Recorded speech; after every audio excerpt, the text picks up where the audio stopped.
I started to tear up because it reminded me of your TED Talk. That TED Talk to me hit me so hard because it was the first time anybody in media I'd ever heard somebody care about those girls the same way you would care Mm. about any other girls. Like, the argument you were making in that TED Talk, like, these girls in Afghanistan, why are they different than the girls from the Mormon cult? Mm.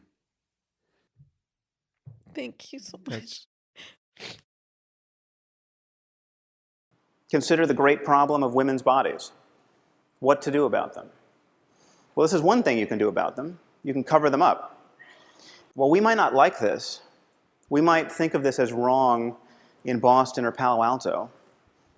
Who are we to say that the proud denizens of an ancient culture are wrong to force their wives and daughters to live in cloth bags?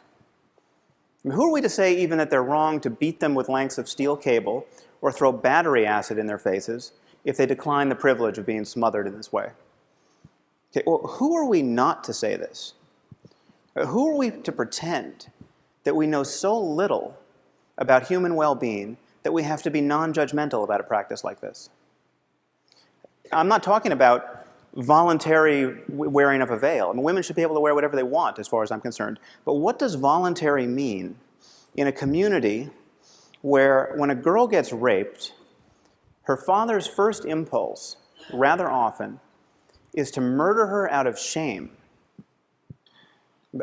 Just let that fact detonate in your brain for a minute.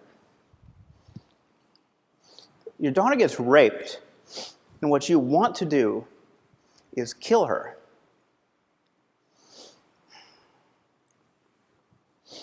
What are the chances that represents a peak of human flourishing?